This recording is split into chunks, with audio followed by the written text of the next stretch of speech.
Welcome back to the Deep Dive. Today we are taking on, well, a mission of meticulous scrutiny. We're going to try and move past the initial headlines, past the inevitable confusion that follows a major security event. It's always chaotic at first. Always. Our goal here is to dissect the raw evidence, the timelines, and the calculated strategies of what we now know is hybrid warfare. We are plunging into the investigation around that catastrophic car blast, the one that detonated in the heart of Old Delhi on November 10th, 2025, right near the Red Fort. And it's absolutely necessary to go this deep. The source material we have it's layered. We have the National Investigation Agency's forensic reports, their operational updates. The hard data. But then you layer on top of that high-level intelligence intercepts and then the critical geopolitical analysis from outlets like the Financial Times and various confidential UN reports. When you stitch all of that together, the conclusion is, well, it's pretty unavoidable. Which is? This was not some random act of terror. This was a sophisticated piece of what you'd call subconventional warfare. So our mission today is to scrutinize every single one of those aspects. We're talking about the physics of the explosion itself, the financial trails, the chilling psychological profiles of the suspects, and maybe the most critical piece of all, the geopolitical narrative that was launched before the bomb even went off. That part is just staggering. It is. We want to provide you, the listener, with the definitive path through all that fog. And that fog, it started rolling in immediately. You can't overstate the initial shock factor. The incident happened at 7:30 p.m. Indian Standard Time. It completely transformed what is normally a bustling, historic, pre-Diwali evening in Chandni Chowk into a flashpoint. And the location choice, that wasn't random either. Attacking a UNESCO World Heritage Site. A profound symbol of India's heritage, its independence. That choice of location sends a very specific, a very powerful, and frankly an intimidating message about the vulnerability of the state itself. It certainly does. Before we even get into the why, the motives, we have to start with the mechanics. Let's start on the ground. What exactly happened? Okay, let's reconstruct the scene as precisely as we can from the reports. The time, as I said, 7:40 p.m. The location is that dense, crowded Chandni Chowk area situated directly opposite the main entrance to the Red Fort. How close are we talking? Very close. The reports say the car detonated maybe 50 meters away from the historical walls, just right there. And the delivery system was designed for maximum urban stealth. An unremarkable, readily available white Hyundai i20. Exactly, something you wouldn't look at twice. It's the perfect vehicle for this kind of operation because it just blends in. But the payload inside, that was designed for maximum devastation. What was it? What was inside the car dictates the entire forensic story. Investigators, they quickly estimated the load at somewhere between 20 and 30 kilograms of high-grade RDX. And for our listeners who might not be familiar with that term RDX, that's not something you find easily. Not at all. RDX stands for cyclotrimethylene nitronitramine. It's a powerful military-grade plastic explosive.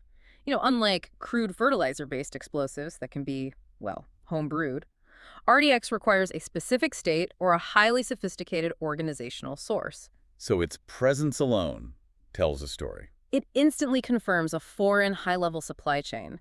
This wasn't cooked up in a garage. This was provided. The physical aftermath was predictably horrific. A massive fireball, shattered windows, and there was documented structural damage to adjacent historical buildings, shops. And this is where the investigation immediately hits its first major puzzle piece. Right, the first sign that something went wrong for them. Exactly. The first critical detail suggesting an operational failure. Despite having 20 to 30 kilograms of RDX, no significant crater was formed. And the shrapnel dispersion, it was remarkably limited. Why is that so important? I mean, a bomb's a bomb, right? Well, yes and no. That forensic detail is the absolute key to understanding the execution. When you deploy a vehicle-borne IED, a VBIED, with that much military-grade explosive, a successfully assembled device should vaporize the car chassis.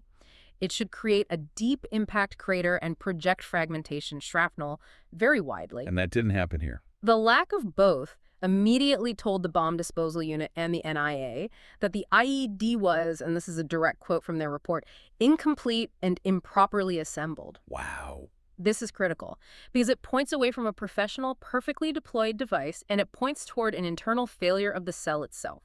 Something went wrong for the person in that car. But that failure was, of course, relative. I mean, even in its incomplete state, the human cost was just devastating. It turned this from a geopolitical incident into a profound tragedy for ordinary citizens. Absolutely. The final official toll stood at 13 fatalities. 8 people were confirmed dead right there at the scene, and then another 5 tragically succumbed to their severe injuries overnight. And beyond the fatalities. Over 20 people were injured, many suffering just grievous consequences. Major burns, deep shrapnel wounds, blast trauma, things that will stay with them forever. It's essential we pause on that human element because these victims, they were collateral damage in a complex geopolitical chess match. The reports list some heart-wrenching specific examples. They do. Like Pankaj Sahni, a 45-year-old local shopkeeper. His store was right next to the blast site. He was just closing up for the day. And there were children? 2 children, yes. Local residents just caught in the chaos. And a tourist from Uttar Pradesh who was visiting the city for Diwali. This was the ordinary public just going about their pre-holiday shopping who bore the entire brunt of this. The descriptions from first responders. They confirmed the sheer violence of the scene. Ambulance drivers and medical personnel reported to Global News describing a horrific scene. There were accounts citing that bodies were in parts. The medical infrastructure was just immediately overwhelmed. Major hospitals like Ram Manohar Lohia and GTB. They were swamped. They admitted nearly 24 people in a matter of minutes, with multiple victims requiring emergency surgery. This was an instantaneous, brutal urban battlefield. And the scale of the immediate security response, it really underscores how severe the threat was perceived by the government, doesn't it? The Delhi police, working with central security forces, they didn't just contain the area. No, it was a comprehensive shutdown, an immediate lockdown. A 2-kilometer radius around the Red Fort was cordoned off, and the deployment numbers are huge. 5,000 personnel, including specialized units from the CRPF and the NSG. And the Red Fort itself was closed indefinitely. Which signals both the investigative necessity, of course, but also the deep political gravity of the attack. You don't close a symbol like that lightly. Okay, so now let's look at the crucial context of this heightened alert, because this wasn't happening in a vacuum, was it? This incident happened when security forces across the country were already operating at an elevated state of vigilance. That context is vital, especially for understanding the failure that we'll get into in a bit. Just hours. Before the Delhi detonation, the Jammu and Kashmir police had successfully recovered a massive, almost staggering cache of explosives. How much are we talking about? Nearly 3,000 kilograms of explosive material in a completely separate raid. 3,000 kilos. That parallel seizure must have immediately raised huge red flags in Delhi. Of course, because it confirmed intelligence predictions that a large coordinated terror plot wasn't just brewing, it was already in motion nationwide. So that means checkpoints, surveillance, stop and search operations. They were already being intensified across major cities, including Delhi. Exactly. The J&K bus provided the context of an already running multi-city plot. The Red Fort blast then provided the devastating confirmation that a specific live module was operating in the capital, and that heightened vigilance, as we will see, played directly into the failure of the bombers. Okay, this shift in context brings us directly to the perpetrators. And this is where the narrative completely deviates from our sort of traditional understandings of terror cells. The National Investigation Agency, the NIA, took over the case. And they immediately put Pakistan-based terror outfits, primarily Jaish-e-Mohammed, or JeM, and Lashkar-e-Taiba, Lati, right under the microscope. But what the initial intelligence synthesis revealed was, well, you called it groundbreaking. It was. They weren't looking for the classic rugged street militant profile. They were tracking a hastily assembled white-collar module. White collar, meaning? Meaning it involved educated professionals. This represents the evolution of proxy warfare. You use individuals who blend perfectly into the social fabric, people you would never suspect. Let's dedicate some serious time to the prime suspect then. Dr. Umar Mohammed, who used several aliases. His background, it just provides such a shocking contrast to the crime he's alleged to have committed. It's night and day. Dr. Mohammed was a 32-year-old physician. He hailed from Pulwama in J&K. His cover was, for all intents and purposes, immaculate. How so? Well, neighbors, community members, they described him as highly educated, a respected community healer. He was known for his passion for sports, particularly cricket. He had zero overt criminal history. He presented as a fully integrated, successful member of society. The sources summarize it perfectly. The healing hand turned hostile. That's it, exactly. It's a chilling phrase. And it raises these profound questions about recruitment, about radicalization. How do you flip a respected physician into an operative who's willing to plant a VBIED in a crowded market. Well, the initial flags suggest it was a long game. He was first flagged in 2024 intelligence reports. A full year before the attack. A full year. He was flagged for showing subtle JeM sympathies. This indicates a gradual year-long process of radicalization and recruitment, probably designed to leverage his specific skill set and his access. And then the evidence from the scene confirmed it. Absolutely. Crucially, when his partially intact mobile device was recovered from the blast site, forensic analysis revealed encrypted chats. And these chats explicitly confirmed he was receiving external directives, specific operational instructions from handlers situated across the line of control, the low C. So this is the definitive evidence of JeM's strategic adaptation post-2019. After India's punitive response following the Pulwama bombing, they realized their traditional recruitment models were just too vulnerable. Precisely. JeM transitioned to using professionals like Dr. Mohammed to maximize their operational deniability. Think about it. A doctor traveling between J&K, Faridabad, and Delhi. He attracts far less scrutiny than a known militant or someone with a history of crossing the low C. It allows the proxies to blend seamlessly into major cities, accessing secure urban infrastructure, financing, things that street-level militants just can't do. Exactly. And Dr. Mohammed was far from a solo operative. The investigation rapidly deconstructed a sophisticated 6-member cell. This network, it's the textbook definition of the hybrid module. So let's break that down. The first layer of this network was, what, logistics and recruitment? Yes, and that arm was led by another doctor, Dr. Shaheen Saeed. She was UP-based, affiliated with Al-Falah University in Faridabad. So another educated professional at the heart of the operation.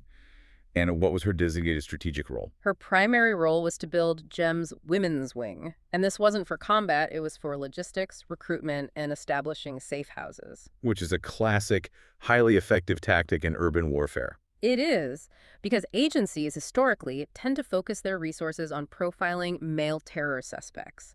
This means women who are involved in logistics, renting apartments, establishing communications hubs, transferring funds, they can often operate under a much lower level of suspicion. And Dr. Saeed's location wasn't just a safe house, it was the financial anchor of the entire cell. It was the financial hub, yes. And it provided the second concrete link back to the sponsor state.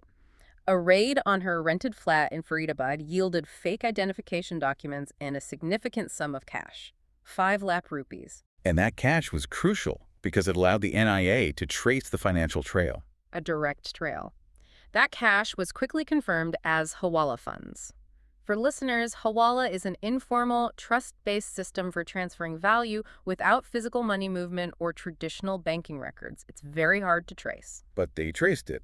So where did the Hawala money lead? It was traced back through intermediaries based in Dubai and then directly to the source.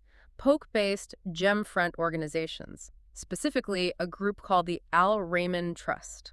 And that name is significant. And it's a critical detail, because the Al Rahman Trust had already been officially designated by India as a terror entity back in 2023. This is the financial smoking gun. It ties the educated professionals in Delhi directly to state-sponsored financial structures based across the border in Pakistan-occupied Kashmir. So we have the white-collar element providing the camouflage, the logistics, and the financial backbone. Who provided the actual explosive expertise, the muscle? That was the second component of the hybrid module, the militant arm. This consisted of 4 individuals, Mohammed Salman, Nadeem, Tariq, and Muzammil Shakil. All of them were J&K locals. And these men had a different profile from the doctors. A completely different profile. These individuals had established prior exposure and training at JeM camps in Polk. Their role was the hard operational work, the procurement, the assembly, and the transportation of the explosives. And the sources explicitly connect them to that massive parallel bust we discussed earlier, the 3,000 kilograms of RDX seized in J&K. Absolutely. The forensic and logistical analysis indicates they were the supply chain facilitators. They likely secured the 20 to 30 kilograms of RDX used in the Hyundai i20 from that exact same smuggled consignment that led to the parallel J&K bust. So this blend, educated doctors providing deniability, and hardened, Polk-trained militants handling military-grade material. This is it. This is the hybrid module. It's the definitive, sophisticated essence of it. It's designed to achieve both operational success and, crucially, immediate plausible deniability right here in mainland India. It's a terrifyingly clever model because it weaponizes social integration. It forces security services to scrutinize every single professional profile. And that's exactly the point. Okay, so now we shift our scrutiny from the who to the how. Let's focus on the forensics, because this is where the orchestrator's signature and the proxy's critical failure, they become undeniable. Let's start with the JeM playbook. The tactics used here, they really do confirm the organizational structure behind this blast. The choice of a vehicle-borne IED, the Phoebe IED, is the first clear organizational fingerprint, right? It's their signature move. JeM has used this tactic repeatedly. It directly mirrors the devastating 2019 Pulwama bombing. This indicates that the orchestrator, the handlers back in Polk, are deploying familiar, trusted, and operationally successful methods. The VDIED is their go-to for breaching security and delivering a massive payload. And we already established the material itself, the RDX, had foreign sourcing. Yes, and the NIA's device database confirmed it. The specific chemical signatures and the batch markers of the RDX recovered at the Red Fort site matched known consignments that were smuggled into India via Poke tunnels. So that forensic match is the real smoking gun. It solidifies the foreign state-sponsored control over the material supply chain. They didn't cook this up in a basement. It was delivered to them, ready to use. Let's move to the operational timeline, because up until that final critical moment, the cell showed a pretty high degree of professional tradecraft. The tradecraft was impressive, which really highlights the level of planning involved. The car was rented in Faridabad under a false identity supplied by the logistics cell. And then there's the evasion. The evasion, yes. CCTV footage from security checkpoints revealed that the I-20 managed to evade the typically heavy Delhi borders for a remarkable 17 hours. 17 hours. That's not just random driving around. Absolutely not. That lengthy period confirms a level of JeM tradecraft was deployed. The routes were almost certainly pre-scouted. They likely used multiple decoy routes, staggered their movements, and utilized the cover provided by the educated professionals to bypass standard metropolitan checkpoints. All to ensure the bomb arrived at its target location, the Red Fort, without detection. Precisely. Yeah. But then the execution failed critically. This brings us back to that premature detonation we established earlier. Why? This failure is arguably the most important investigative insight of the whole case. What's the consensus? The analysis is conclusive. The bomb went off accidentally. It was time-refused, intended for a specific later time, perhaps peak evening rush hour, or during a major event for maximum casualties, but it detonated prematurely due to faulty assembly, specifically the mishandling of the firing mechanism. What could trigger that kind of mishandling? Was it just a technical mistake, a shaky hand? The intelligence assessment points overwhelmingly to human panic, driven by the surrounding events. Remember the context we discussed. The massive J&K explosive bust that happened just hours before. Exactly. That bust triggered a national security lockdown and an immediate, visible proliferation of police checkpoints all throughout Delhi. So the suspect, Dr. Mohammed, was operating under intense, unexpected pressure. He was cornered. He was likely fearful of imminent capture. The assessment is that he was trying to move the device quickly, perhaps attempting to relocate it to a different safe house, or maybe trying to bypass a sudden checkpoint he didn't expect, when he mishandled the timer or the wiring. And that caused the premature blast. It did. The irony is just palpable. The police vigilance, which was spurred by the J&K bust, ended up saving countless lives in Delhi by panicking the bomber into a fatal mistake. Wait, hold on. If he was panicked and trying to escape, that confirms a huge implication we touched on earlier. This was not intended to be a suicide mission. That is the crucial strategic insight the NIA drew from this failure. In a dedicated suicide mission, the bomber is ideologically committed to death. They would detonate at the point of maximum lethality, often seeking confrontation. They don't panic. But Dr. Mohammed did. The fact that he panicked and mishandled the device points strongly to the assessment that he feared capture and was trying to save himself. So he was an expendable courier. An assembler, maybe? A tool? But not the hardened, ideologically committed suicide architect that JeM usually cultivates for these missions. Precisely. This operational failure reinforces the entire proxy model. The white-collar recruits are intended to be disposable assets who can move the material, but they often lack the hardened ideological commitment or the specialized high-stress combat training of a dedicated militant. His panic, therefore, averted a potentially far larger planned catastrophe. And finally, the motive. The entire operation was explicitly tied back to a retaliatory cycle, wasn't it? It was. Intercepts from the arrested suspects explicitly referenced Sindoor 2.0. Sindoor 2.0. It's a direct chilling reference. It's asymmetric payback for India's recent military operations, specifically Op Sindoor, which were India's significant line of control strikes carried out in 2025 following cross-border skirmishes near Pahalgam. This solidifies the blast as part of a sustained, calculated military and political cycle. It confirms the state-level motive: retaliation. So we've established the physical evidence and the operational failure. Now we enter the fog of war, the informational domain. And this is where the story gets really interesting, complex, and deeply troubling. Because the physical blast was merely the opening act of a comprehensive informational and diplomatic strategy. And what the investigation uncovered here perfectly aligns with Pakistan's subconventional strategy. You use local deniable modules like the doctors for the physical execution. And then you amplify the operation globally. Through coordinated information warfare, controlled by the state apparatus. The timing, as we noted, was highly strategic. Absolutely. The timing was fixed to align with domestic Indian political cycles. Specifically, it was just before Phase 2 of the Bihar state elections. The ISI's playbook has long included using major terror incidents to inject instability, to amplify political polarization, and to disrupt public confidence during critical Indian election periods. We saw similar tactics during the 2019 J&K polls. And the parallel threat picture confirms the scope of the original plot was massive.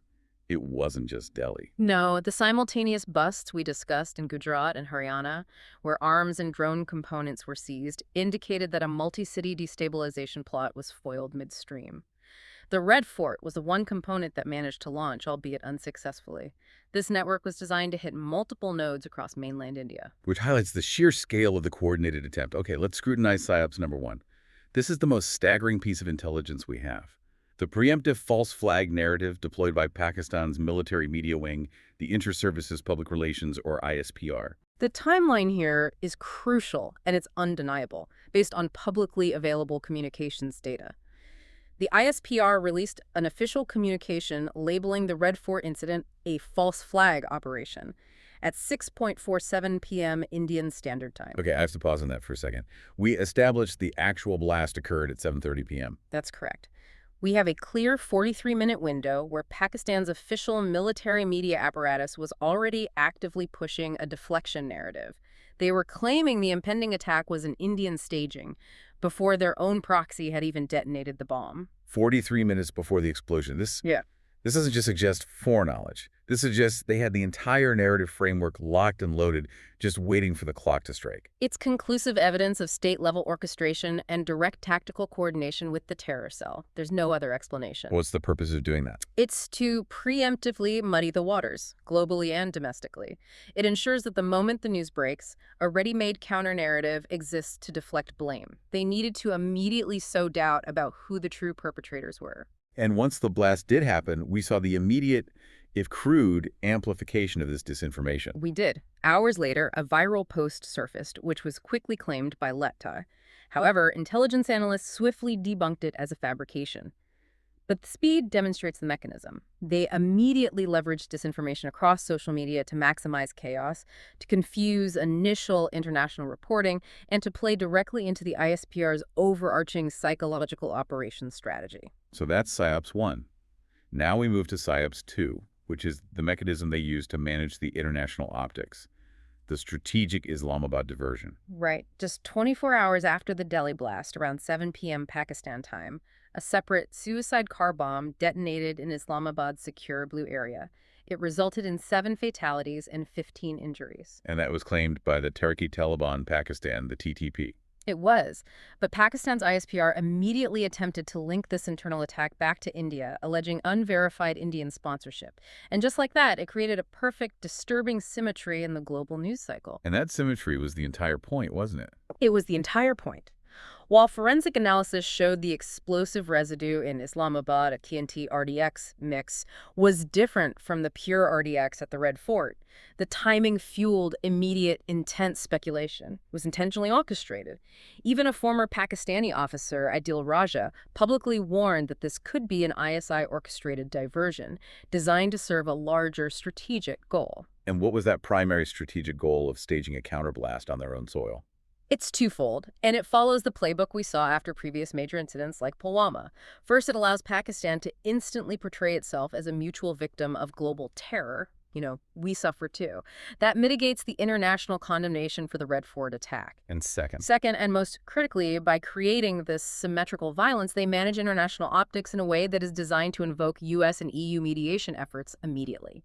and international mediation historically means pressure on both sides to de-escalate, even if one side was the clear initiator of the cycle. Precisely.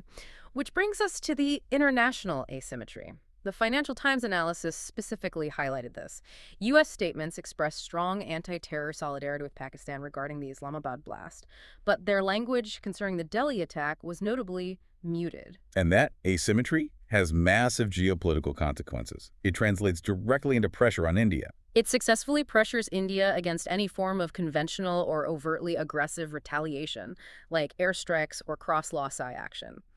By creating the symmetrical violence and invoking the need for mediation, Pakistan successfully engineered what we call an escalation trap. An escalation trap. They used terror to achieve diplomatic paralysis. They forced India to handle the issue politically and internationally rather than militarily, which is exactly what the state sponsor wants. And domestically, this geopolitical maneuvering instantly fractured the public discussion in India. Oh, the domestic fallout was immediate and intense. You could see it on X, on social media. The chatter showed deep divisions. Pro-India posts instantly demanded swift, decisive action, calling for an Op Sindoor 2.0. While at the same time, Simultaneously, the counter-narrative, fueled by the ISPR's initial psyops, allowed skeptics and opposition voices to maintain false flag claims linked to the Bihar polls. So the strategic goal of sowing domestic division was highly successful. so the challenge for India becomes profound. You have Prime Minister Modi's vow for no mercy for those who sponsor terror, now confronting the geopolitical reality of having to navigate this specific escalation trap designed by its adversary. That's the bind they put them in. Okay, we have meticulously scrutinized every detail, from the military-grade RDX to the political timing of the propaganda. We can now, I think, synthesize these complex findings into the core conclusion. And that conclusion moves beyond standard terrorism analysis. It does. The weight of the evidence across forensics, finance, and geopolitical timing leaves one unavoidable conclusion. The Red Fort blast was a calculated act of subconventional warfare. It was designed for maximum strategic impact, hitting a symbolic site, disrupting elections, and it was coupled with sophisticated mechanisms for operational deniability and diplomatic cover. So let's review that undeniable chain of command that our scrutiny has established, linking the funding, the strategy, the execution. Let's start at the very top with the ultimate entity directing the chaos. The sponsor. That is the ISI and the Pakistan state apparatus. Their role was providing the strategic motive retaliation for Op Sindoor. They provided the funding, which we tracked through the Hawala networks, to state-linked entities like the Al Rayman Trust. And most damningly, They provided the entire preemptive information warfare strategy, confirmed by that 43-minute false flag communication from the ISPR before the explosion even happened, and they provided the diplomatic cover via the staged Islamabad counterblast. okay, next in the chain, the entity that supplied the material and the tactical framework. That would be Mohammed. They are the orchestrator. They provided the trained operatives, the J&K locals, with specific POCAMP experience. They supplied the crucial military-grade material, the RDX, which was tracked specifically to smuggling tunnels controlled by their network. And they provided the proven tactical playbook, the VBI-ED, echoing past successful attacks. And finally, at the bottom of the chain, the hands that carried out the physical attack. The white-collar module. They were the proxies. They executed the attack leveraging the social integration of educated professionals like Dr. Mohammed and Dr. Sayed. Their primary purpose was deniability and providing secure logistical pathways within mainland India. And their eventual panic and operational failure. It confirms they were viewed as disposable tools rather than ideological architects of the mission. Now, despite the clarity of these findings, we do have to address the caveats. The NIA always operates with caution, and this investigation isn't fully closed. No, and the NIA continues to stress that full digital forensics, which are expected within days, are still needed to clarify every single encrypted chat and finalize the chain of custody for the Hawala cache. And critically, despite the overwhelming evidence, the false flag theories, which were fueled by the ISPR's original PSYOPs, They persist in the public domain. They are successfully continuing to sow confusion. What stands out to me as we conclude this deep dive is the sophistication of the modern threat. The folk-ruined fog of hybrid warfare is designed to conceal the truth. And the real victory here, for us, is realizing that the truth emerges only from the meticulous scrutiny of evidence, not from the echoes of disinformation. This incident is a stark case study of that. The attack itself was a tactical failure on the ground due to the proxy's panic, but the subsequent informational and diplomatic maneuvering, that escalation trap, was a strategic success for the adversary. Which leads us to the final provocative thought we want to leave you with, the listener, as you process this immense amount of information. Given the adversary's clear intention to force India into a diplomatic and military corner, creating this escalation trap that we've analyzed, what is the single most optimal balance that India must strike? How can the government fulfill PM Modi's explicit vow for swift justice and accountability for the victims, for people like Pankaj Sahni, while at the same time exercising the profound strategic restraint required to avoid falling directly into the military diplomatic trap set by its orchestrator? That calculated decision, that is the true operational challenge posed by the Red Fort blast. A fascinating, if chilling, question, and one that will define Indian policy in the coming months. Thank you for joining us on this essential deep dive. We hope this knowledge provides you with the clarity needed to cut through the noise of hybrid warfare. Thank you. We'll be back next time. Until then, stay informed.